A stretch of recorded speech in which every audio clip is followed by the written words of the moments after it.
دنیا کے کسی بھی خزانے کا ذکر قارون کے بغیر نامکمل ہے۔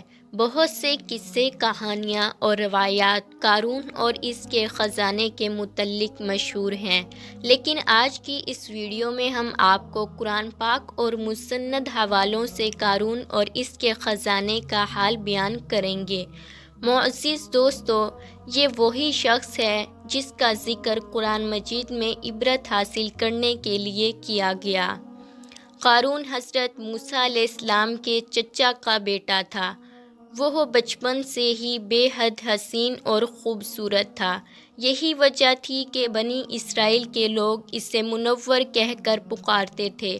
جب قارون جوان ہوا تو بہت با اخلاق اور نیک انسان میں شمار کیا جانے لگا، یہاں تک کہ وہ تورات کا بہت بڑا عالم بن گیا۔ خدا کا کرنا ایسا تھا کہ یہ اخلاق اور تورات کا علم ہونا صرف اس لیے تھا کہ قارون حضرت موسیٰ علیہ السلام کی خدمت میں بہت وقت گزارا کرتا تھا۔ اچھی آواز کا مالک تھا، وہ تورات خوبصورت آواز میں تلاوت کیا کرتا تھا۔ یہی وجہ تھی کہ لوگ اس کا بہت ادب و احترام کیا کرتے تھے۔ قارون ابتدا میں حضرت موسیٰ علیہ السلام پر ایمان لے آیا۔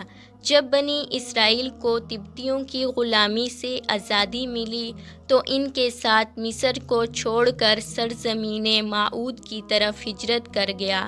وہاں اس کے حالات ایک دم سے بدل گئے اور اس کے ہاتھ میں بے شمار دولت آئی۔ دیکھتے دیکھتے وہ اپنی قوم کا امیر ترین شخص بن گیا، سود کا کاروبار کرنے لگ گیا، لوگوں سے فصلیں خرید کر کئی مہینوں تک انہیں چھپا لیتا اور پھر مہنگے داموں انہیں بیچا کرتا تھا۔ پھر وہ ایسا امیر ہو گیا کہ اس کے خزانے کی چابیاں 300 اونٹوں اور خچروں پر لادی جاتی تھی اور ہر کنجی چمڑے کی ہوتی تھی جو ایک خزانے کی چابی تھی۔ تاریخ انسانی میں قارون سے زیادہ دولت اور ثروت کسی شخص کو عطا نہیں کی گئی، جس کا ذکر اللہ تبارک و تعالیٰ نے قرآن پاک میں کچھ اس طرح کیا: بے شک قارون موسیٰ علیہ السلام کی قوم سے تھا، پھر اس نے قوم پر زیادتی کی اور ہم نے اس کو اتنے خزانے دیے جن کی کنجیاں اٹھانا ایک طاقتور جماعت پر بھاری تھی۔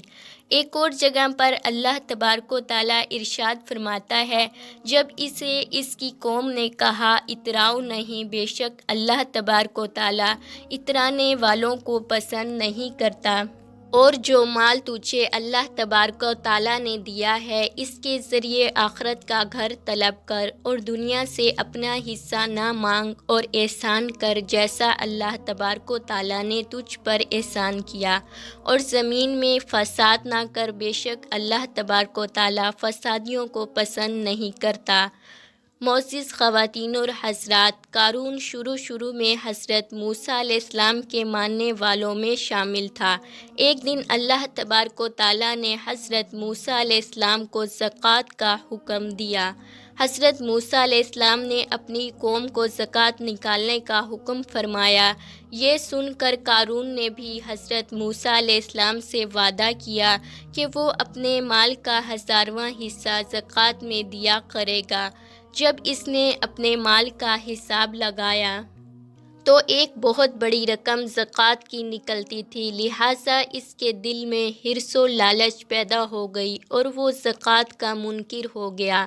اس نے گندی چال چلی۔ اس نے بنی اسرائیل میں سے ایک گروہ جو اس کے حمایتی تھے اس کو جمع کیا اور کہا: اے بنی اسرائیل، موسیٰ علیہ السلام نے ہمیں بہت سارے امور کا حکم دیا جس پر تم لوگوں نے اس کی پیروی کی، اور اب وہ تم سے تمہارا مال بھی چھین لینا چاہتا ہے۔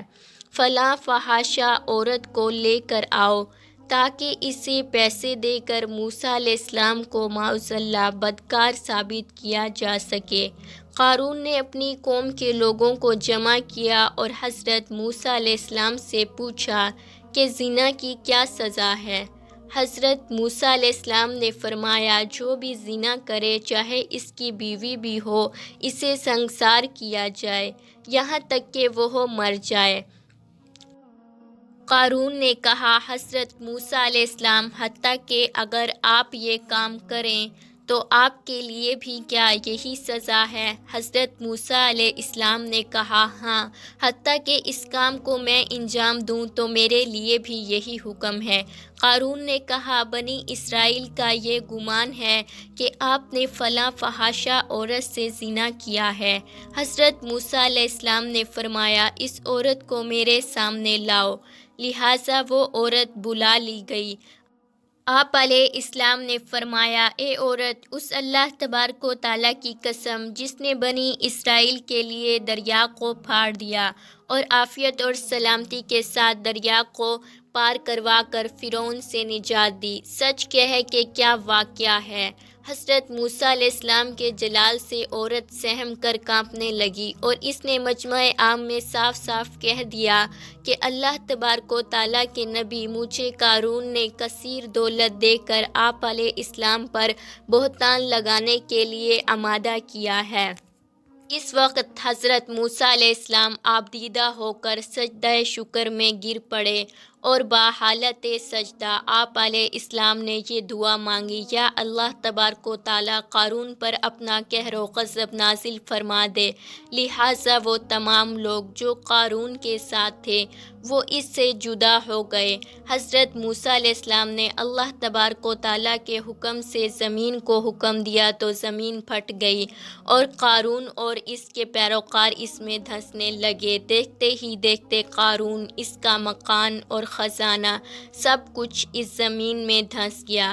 جب یہ سب کچھ زمین میں دھنس گیا تو زمین کا شگاف دوبارہ بند ہو گیا۔ معزز دوستو، ہمیں جو چیز دی گئی ہے وہ صرف دنیاوی زندگی کا سامان اور اس کی زینت ہے، جبکہ قارون کو بھی دنیاوی زندگی کا سامان دیا گیا اور اس نے اس پر غرور کیا تو وہ بھی فرعون کی طرح عذاب سے نہ بچ سکا۔ تو سوچنے کی بات یہاں یہ ہے کہ کیا ہم قارون اور فرعون سے زیادہ مال و دولت رکھتے ہیں اور فرعون کو اس کے مال و لشکر نے عذاب سے بچنے میں کوئی فائدہ نہ دیا، اسی طرح قارون کو موسیٰ علیہ السلام سے رشتہ داری اور اس کے کثیر خزانوں نے کوئی نفع نہ دیا، تو ہمیں غرور کس بات کا ہے؟ یاد رکھو اگر ہم بھی اپنی روش سے باز نہ آئے تو ہمارا انجام بھی قارون اور فرعون سے مختلف نہ ہوگا۔ اللہ تبارک و تعالیٰ سے دعا ہے کہ ہم سب کو پیارے نبی صلی اللہ علیہ وسلم کے نقش قدم پر چلنے کی توفیق عطا فرمائے، آمین۔